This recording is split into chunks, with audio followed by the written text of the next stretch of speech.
responsibility to report on cases like this because it just exemplifies why the president believes so strongly in deporting illegal aliens from our communities. And thank you for the question. Dasha, go ahead. Caroline, I have two questions, one on Iran and one on DHS funding. On Iran, the president has said that the administration is talking to a new and more reasonable regime.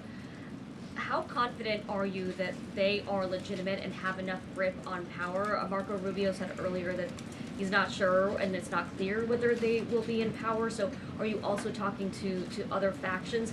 As a president is trying to make a deal, how do you ensure that you're making a deal with the people who can actually implement it? Well, that's part of the ongoing process that's taking place. And the ongoing negotiations, of course, anything that they say to us privately will be tested, and we will ensure that they are being held accountable to their word. And if they are not, the president has laid out the military consequences that the Iranian regime will see if they don't hold true to the words that we are hearing privately behind the scenes. When the president says more reasonable, again, these folks are appearing more reasonable behind the scenes privately in these conversations than perhaps some of the previous leaders who are now no longer on planet Earth because they lied to the United States and they strung us along in negotiations, and that was unacceptable to the president, which is why many of the previous leaders were killed.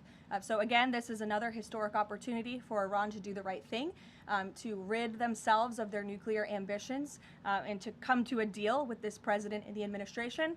Or again, they will see the grave consequences of the United States Armed Forces, which they are continuing to see every day throughout this operation. On DHS, how long can the administration keep paying TSA without action from Congress? And not to be hyperbolic, but given the airports were really the pain point that was pushing both sides to talk to each other. I mean, do you see a way for DHS to reopen? Is it possible that this keeps going through the midterms? Well, we certainly hope so. I mean, of course, the president just can't keep signing presidential memorandums and proclamations every time Congress fails to do its job and every time Democrats are holding our entire country hostage, picking and choosing which programs and agencies they want to fund just because they don't like this administration's policies. That's not how it's supposed to work. They voted 7 times against funding DHS over partisan and political reasons. And so, again, the president has stepped in to do the right thing at this moment in time, but the president is also encouraging Congress to come back to Washington to permanently fix this problem and to fund and reopen the Department of Homeland Security entirely. Caroline. Stephen. Thank you, Caroline. 2 questions, one on TSA, one on Iran. On TSA, for ordinary Americans watching the briefing, how long until everything goes back to normal at airports after the president's action? And then on Iran, on the time frame, President Trump initially said about 4 weeks. Secretary of State Rubio on Friday reportedly said it might be another 2 to 4. Is 2 to 4 the current ballpark that the administration is thinking? With respect to the timeline, again, the President, Commander-in-Chief, the Pentagon has always stated 4 to 6 weeks estimated timeline for Operation Epic Fury. We're on day 30 today, so again, you do the math on how much longer the Pentagon needs to fully achieve the objectives of Operation Epic Fury, which I will reiterate: destroy the Iranian Navy, destroy their ballistic missiles, dismantle their missile and drone production infrastructure, significantly weaken their proxies throughout the course of this operation, and then, of course, preventing Iran from ever obtaining a nuclear weapon. To your first question, Stephen, about TSA and airports, nothing will be truly normal again until Democrats do the right thing to fund this agency fully. Again, the president has stepped in the meantime to do what's right to end this crisis that we've had at air travel and at airports across the country in the meantime. But again, Congress needs to come back. Democrats need to fund the Department of Homeland Security so we can formally and fully get these great employees paid long into the future. Jonathan. Thanks a lot, Caroline. 2 questions regarding the financial costs of the war. Back during the Persian Gulf War, 1990, 1991, Arab countries paid for the vast majority of the cost of the war. Kuwait, Saudi Arabia, the UAE. Who's paying for the cost of this war? Will those Arab countries step up to do just that? Well, I think it's something the president would be quite interested in calling them to do. I won't get ahead of him on that, but certainly it's an idea that I know that he has and something that I think you'll hear more from him on. And then secondly, the cost of diesel is averaging at $5.38 a gallon right now.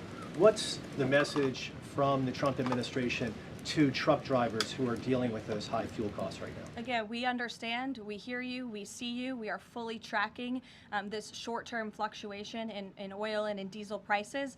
And that's why the president and the administration have continually announced robust actions to provide stability in the global energy market. As you know, political risk insurance, one of those actions, allowing countries to purchase sanctioned oil just to increase the supply. In the meantime, we've worked to release 400 billion barrels of oil and refined products as well. We issued the 60-day Jones Act waiver.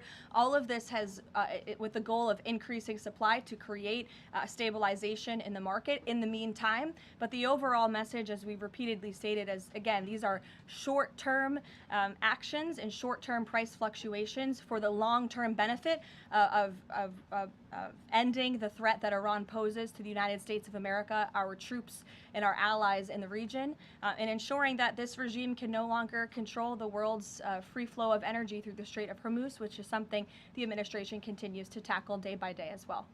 Caroline? Jennifer. Just two questions. Which Jennifer? I'll go to both of you.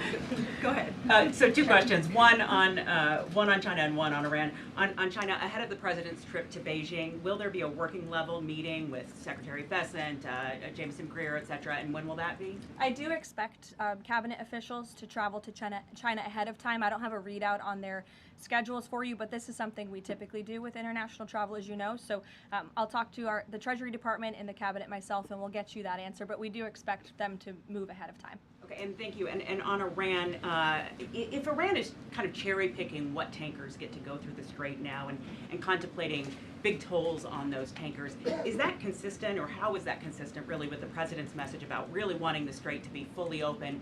Does the administration support a regime or system where Iran is effectively charging tolls on these vessels to access? That's not something we support, and I would reject that they are cherry picking. In fact, as you know, these tankers that are moving through, the 10 that were previously announced, and now the new 20, the announcement of 20 additional tankers, which we expect to see over the coming days, are a result of the direct and indirect talks that are taking place between the United States and Iran. So you wouldn't have seen those tankers if not for the president's diplomacy and his team engaging on this matter, which we expect that compliance moving forward. And it's, again, something that we're working on very closely. Sure. And behind the tank in the back right there, you put up your hand very excitingly. Go ahead. Hannah from News Nation. Thank you. Thanks for taking my question. I have two for you real quick. There are reports that Republicans are weighing cuts to health care in order to make way for that $200 billion for the Pentagon and Operation Epic Fury. Is that a trade-off that President Trump supports? I've seen these reports. I haven't spoken to the president about it, nor have I heard this being discussed in any high-level meetings here at the White